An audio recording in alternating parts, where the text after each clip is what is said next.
तो नंद बाबा ने दर्शन किए, भगवान बड़े प्रफुल्लित हैं। पूरी गोपियों ने नंद बाबा को हिलाया। ए नंद बाबा पागल है गए का? लल्ला को नजर लगाओगे का? हटो यहां से। नंद बाबा उठ गए, उठ करके नंद बाबा लौट करके चले गए। सारे ब्रज में बड़ी प्रसन्नता चल रही। इधर सुखदेव बाबा कहते हैं राजा परीक्षित, इधर पर बड़े प्रेम के साथ राजा कंस ने आज अपनी मुंह बोली बहन पूतना को बुला लिया। कंसेन प्रहिता घोरा पूतना बाल घातनी शिशु सारने घ्रंथि पुरग्राम ब्रजादेशो। आज राजा कंस ने अपनी मुंह बोली बहन पूतना को बुला लिया और पूतना से कहा 1 माह से लेकर के 4 माह तक के जितने भी बालक हैं सबको मार डालो। पूतना बोली सुनो राजा कंस, अगर सबरन का मार डालो तो तुम्हें और अपनी राज्य सिंहासन से इस्तीफा देना पड़ेगा। वाह वाह। पूतना बोली सुनो 1 महीना से लेकर 4 महीना तक के अगर सबरे मार डाले तो इस्तीफा और देने आए तुम्हें।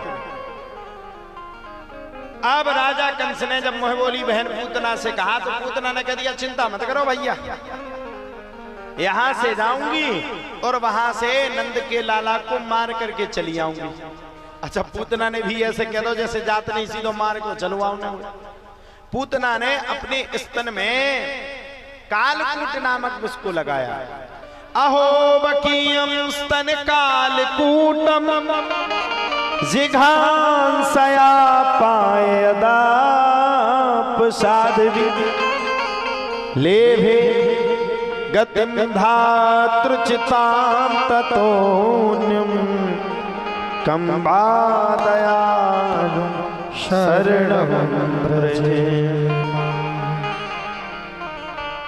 राजा कंस की अनुमति पाकर के पूतना सीधी ब्रज की ओर पहुंची और इधर राजा कंस को कर देने के लिए नंद बाबा भी मथुरापुरी की ओर पहुंचे। मतलब कि नंद बाबा मथुरा पहुंच गए और पूतना ब्रज धाम में आ गई। अच्छा आज लल्ला ने करवट लिया था। आज लल्ला के करवट लेने का बुलौआ था। करवट लेने का बुलौआ जानते हो ना? हाँ ऐसे करवट ले ले तो बुलौआ लग जाता है।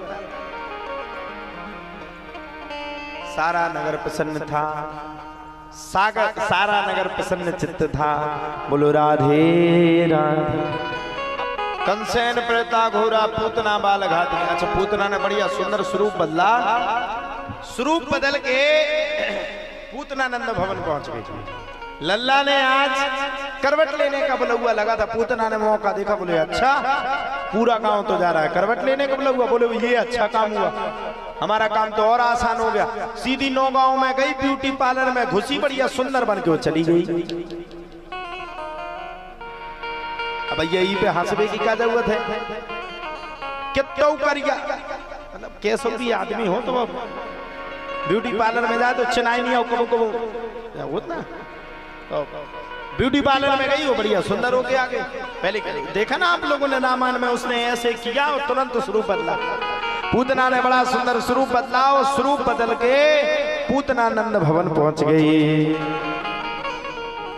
जैसे ही पूतना नंद भवन में पहुंची, भगवान ने देखा आ गई मौसी। अच्छा होशियारी हमसे सुंदर बन के आई, हमको पागल बना रही। रुक जाओ, ठहर जाओ, अभी हिसाब चुकता होगा। आ गई तो स्वागत भी तो करना पड़ेगा भाई। अचट में आए तो तुम लोग स्वागत करोगे कि नहीं? कौन कौन करेगा? देखिए भैया, जैसो भगवान ने पूतना को स्वागत करो वैसो हम न करियो, तो भगत भगत हम ही बढ़ा जा। तुमने तो बैठे ही हो। कछु जने हंस रहे, बोले स्वागत तो वैसे करने तो, इसीलिए हम बराबर जनरेटर चलवा रहे कि लाइट ना जा पाए। पूतना स्वरूप छुपा करके पहुंच गई। माता यशोदा को बड़ी सुंदर बधाइयां दी पूतना ने, और बड़ी सुंदर बधाइयां देके मौका पा करके पूतना सीधी नंद के लाला के सामने पहुंच गई। आय हाय हाय, लल्ला ने जब पूतना को देखा तो लल्ला ने मुस्कुरा करके कहा, आ गई मौसी। आजकल की मौसी भी ऐसे ही होती हैं। पहुंची पूतना, और जैसे ही पूतना को भगवान ने देखा वैसे भगवान ने अपने नेत्रों को बंद कर दिया। अब इसमें कई संतों ने व्याख्या भी की, जो बड़े बड़े संत हैं, महात्मा हैं, ऋषि हैं, मुनि हैं, तपस्वी हैं, उनने इस पे व्याख्या भी करी, अनेक व्याख्याएं हुई। बोले पूतना ने भगवान ने पूतना को देख के आंखों को बंद क्यों किया? आप लोग बताओ क्यों किया बंद? क्या भगवान पूतना को डर गए? बताओ डर गए? अरे डर ही गए उनने, तो वही तो आंखें बंद करी। भगवान ने नेत्रों को बंद इसलिए किया क्योंकि पूतना बड़ी चालाक थी। अगर भगवान के नेत्र अगर खुले होते तो वो समझ जाती कि यही भगवान विष्णु का अवतार है, मौका देख के भाग जाती। इसलिए भगवान ने पूतना को देख करके अपने सुनेत्रों को, यानी कि अपने नेत्रों को बंद कर लिया। नेत्रों को बंद किया तो पूतना ने भगवान को उठाया। वो तो अहो बकीयम स्तन कालकूटम जघान सया पाय दप्प साध्वी लेभे गतिम धात्र चिताम तत्वन्यम कंबा दयालुम शरणम प्रजेम। वो तो कालकूट नामक विष लगा के आई थी, और कालकूट नामक विष सुनो ओ मैया, सुन लो थोड़ी कथा। सबरी मुंडी नीचे डाल डाल करके बढ़िया अच्छे से चला रही हो फोन, शर्म ना आती तुम्हें? हाँ, एकता बहन जी को छोड़ करके सबरे फोन चला रहे। हाँ, कुछ सीखो हमारी एकता बहन जी से। बेचारी 4 घंटा तक तो फोन चलाती नहीं, कहां चलाती? अच्छा, एकता बहन जी भी मौका देख देख के चलाती। हमारे साइड देखा, इस साइड देखा, जैसे हमने देखा वैसे, और जैसे हम इस साइड हुए और जैसे इस साइड। अच्छा, बगल वाली आज अपने बगल वाली को लेके आई, ये आप ही के यहाँ रहती है? अच्छा, हमने एक दिन देखा स्पीड में चली जा रही थी। मैंने कहा ये कौन है भाई? अच्छा, हमें तो डर लग को, हमारे जान तो हमें कहा पता भक्ति के ऊपर हमने की कोनो प्रेत रेत तो नहीं आ गई उनके घर में। बाद में पता चलो किराएदार भी रहा, तो सबकी व्यवस्था बना के आए हैं आज। पूतना ने भगवान को कालकूट नामक विष पिलाया। कालकूट नामक विष बड़ा तगड़ा विष था भैया, सुन लो ध्यान से। कालकूट नामक विष वो विष था कि जिसकी अगर थोड़ी सी भी बास अगर आ जाए तो आदमी मर जाता था। कई किलोमीटर दूर तक भगवान ने कालकूट नामक विष को पी लिया, दूध को पी लिया। आप पूतना के अंदर से भगवान ने प्राणों को खींचना शुरू कर दिया। धधक धधक धधक धधक करते हुए पूतना घबराने लगी और पूतना खड़ी होकर के भागने लगी। छोड़ दे छोड़ दे छोड़ दे नंद के लाला, छोड़ दे रे नंद के लाला, छोड़ दे छोड़ दे छोड़ दे छोड़ दे। भगवान ने कहा रुक जाओ, कैमरा बंद कर दो, शूटिंग बंद। बोले मौसी पहले जा बताओ, बुलाओ किने हाथों तुम्हें? बोले किसी ने नहीं। बोले फिर कैसे आई? बोले अपने मन से। बोले हमने न्योतो तो नहीं दो? तो बोले हाँ। तो बोले सुनो मौसी, पहली बात तो मेहमान को हम बुलाते नहीं, पहली बात तो हम किसी के हाथ को उंगली को पकड़ते नहीं, दूसरी बात जिसको पकड़ लेते हैं उसको कभी जीवित छोड़ते ही नहीं है। अरे महाराज, पूतना चिल्लाने लगी। माता यशोदा ने सामने देखा, अरे राम राम राम, लल्ला को लेकर के कोई राक्षस नहीं जा रही। पूरे उनका चूहा दुआ तू लठियां आती होते तो लठियां उठाई साहब भागने लगे। महाराज सबरे भग रहे अपनी अपनी लठियां ले।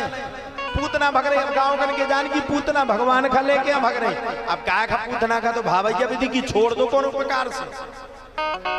जो ब्यूटी पार्लर में श्रृंगार करो तो वो सबरो खराब होगा। वे तो पूतना अपने स्वरूप में आ गई। हाँ, जितनी भी ये शादियां होती हैं, आपको अगर देखना है तो 12 बजे के बाद ब्यूटी पार्लर वालों को देखना। रात्रि के 2 बजे या 2:30 बजे और सुबह 5 बजे देखना तो बिल्कुल पहले देखें चंद्रमुखी, 12 बजे देखें भद्रमुखी, और सुबह 6 बजे देखे काल का आदमी चीन नहीं पाऊ घर भाई के काहे कितने जा रहे तुम्हें ढूंढ रहे थे कितने ठाणी की ये तो ठाणे तुम्हारे सामने अच्छा चेन्नई में नहीं आ रही अब काय खाओ ना चेन्नई में चलो करे काय हम तुम्हें चीन में नहीं आए अब आदमी का कहते कि शाम के लग रही थी चंद्रमुखी 12 बजे हो गई भद्रमुखी मुंसाएं हो गए काल का जैसे ही वो ब्यूटी पार्लर को वो पाउडर माउडर उतरू फिर देखो आदमी तो परो लगा हाँ श्राप लगने ब्यूटी पार्लर वाले का जितने भी अगर बैठे हुए तो श्राप लगे श्राप हाँ मोड़ी देखवे जाओ लड़का जैसे ब्यूटी पार्लर से सच के आ जाए और बाद में कड़वे करिया तो ना सही हो जाए तो भैया पूतना अपने स्वरूप में आ गई स्वरूप में आई तो नगर भयानक हो गया पूतना का ऐसा शरीर नहीं था पता आपका पूतना को शरीर के देखा तो इतने से लेके कम से कम 76 पुल्लो तो पूतना को गूड़ो तो गूड़ो जाने तुमने पाओ वैसे पूतना अगर आज के जमाने में होती तो मजा आ जाती पूतना के घोड़े में बढ़िया अपनी अपनी कुर्सी फिट करके और कहते सीधी तुम हमें दिल्ली पहुंचाओ एक घोड़ो धरती सीधे दिल्ली लेकिन बीच में आफत हो जाती कि तुम पीड़े मेड़े में टकरा जाते तो मर जाते पूतना चिल्लाने लगी भगवान ने पूतना के अंदर के प्राणों को खींचा चटाक और वही पूतना दौड़ते दौड़ते दौड़ते भयानक जंगल में जाकर के सीधी छटपट होकर के अपने प्राणों का त्याग करके पटाख से गिर पड़ी। सारे ब्रजवासियों ने देखा पूतना मारी गई पूतना मारी गई पूतना अरे उसका विशाल स्वरूप साहब 4 मंजिल तक को स्वरूप दो इतना भयानक स्वरूप की आदमी डर रहा था। भगवान को नीचे लाए नंद बाबा ने लल्ला को बड़े सुंदर पकड़ करके सीधे नंद बाबा गौशाला लल्ला को लेकर के गए बड़े सुंदर गऊ के मूत्र से और गऊ के गोबर से भगवान के बड़े सुंदर स्नान करवाए। अब आप लोग बताओ अपने अपने बच्चों का गऊ के मूत्र से कौन कौन स्नान करवाते हो? गऊ के गोबर से किस किसने अपने बच्चों को स्नान करवाया? लगा लो जॉनसन बेबी पाउडर बड़े हो गए इतनी पिटाई मारे तो मैं सही कर देंगे वो। गऊ के मूत्र से गऊ के गोबर से भगवान के स्नान करवाए और विधिवत पंचोपचार विधि के द्वारा भगवान को लेकर के आए और लिटा दिया।